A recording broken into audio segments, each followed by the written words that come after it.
या दिवसाची सुरुवात होते छानसा ब्रेकफास्ट बनवण्यापासून. आणि आत्ता मी घेणार माझी फर्स्ट मील. आहे माझा first meal. 100 gram rice, 3 egg आणि चीज क्यूब. माझं ब्रेकफास्ट एन्जॉय करणार आहे. बाई. एकदा तुम्ही पाऊस बघा, काय पाऊस आहे. मला ड्रेसअप व्हायला वेळ लागत नाही, मला मील बनवायला वेळ लागत नाही, बट जो मला वेळ केस बनवण्यासाठी लागतो ना काहीच. आत्ता सध्या मॉर्निंगला माझे केस असे असतात आणि हे बनवायला मला अर्धा 1 तास निघून जाणार आहे. स्वतःला आणि केसांना रेडी करून मी आलेली आहे जिममध्ये. Welcome to my another blog guys. आज आहे आपलं शोल्डर वर्कआउट. नेहमीप्रमाणे सरांनी सांगितलेल्या प्रोग्रामप्रमाणे शोल्डर वर्कआउटमध्ये फर्स्ट सेट आहे आपला डंबेल बारबेल प्रेस. तर मध्ये वॉर्मअप करणं खूप जास्त इम्पॉर्टंट आहे बिकॉज इंजरी, शोल्डरमध्ये इंजरी व्हायचे चान्सेस खूप जास्त असतात. सगळ्यात मेन तुम्ही तुमचे wrist, four arms, shoulder rotation ह्या सगळ्या गोष्टी तोपर्यंत करा जोपर्यंत तुम्हाला वाटत नाही की तुमचा शोल्डर प्रॉपर ॲक्टिव्ह झाला नाही आहे. इवन तुम्ही बार्बेल प्रेस किंवा डंबेल प्रेसचे लाईट वेटचे 20 रेपिटेशन घ्या, त्यामुळे तुमचा शोल्डर ॲक्टिव्ह होणार. शोल्डर ॲक्टिव्ह करून आपण वळूया वर्कआउटकडे.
तो सेट फर्स्ट होता मेन आणि तो मला थोडा हार्ड गेला.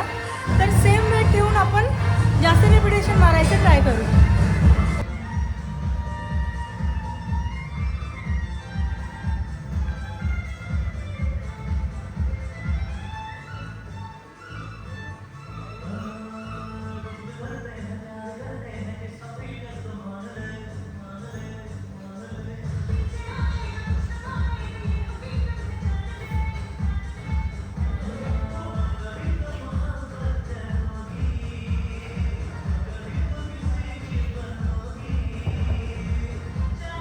प्रत्येक सेटला वेट वाढवण्यापेक्षा मी ट्राय करते जे मेन सेटचं वेट घेतलं त्याचे माझे 3 ते 4 सेटमध्ये 10च्या वरती रेपिटेशन जात असेल तरच मी वेट वाढवते, नाहीतर सेम वेट ठेवून वर्कआउट करते आणि नेक्स्ट सेशनमध्ये पण सेम ट्राय करते. जर मला इझी जात असेल तरच मी वेट वाढवते.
बेंचवर ही एक्सरसाइज प्रॉपर नाही येतात तर तर मी ट्राय करते सेम बार खाली घेऊन स्टँडिंग बार्बल पण जास्त इम्पॉर्टंट राहते. रिस्ट जेवढी सेफ ठेवाल तेवढं फ्युचरसाठी बेस्ट आहे.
बोलेंगे जैसे लोगों का गेम तो भागता सिर्फ प्रोमो का गेम रफ्तार मेरे साथ जैसे दो का गेम और तेरे होमी छोटे दोनों का गेम झूठा फैसला के गोली वाला शॉट खड़े होकर चला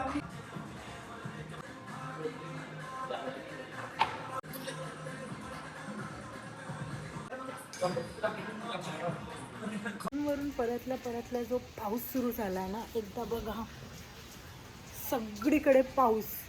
आणि थँक गॉड की मी रूममध्ये पोहोचली त्यानंतर पाऊस सुरू झाला. आत्ता मी बनवणार आहे चिकन राईस, त्यानंतर घेऊ मील आणि नंतर बघू एडिटिंगला पण बसायचे. स्पेशली चिकन राईस याची रेसिपी पण मी तुम्हाला शेअर करेन.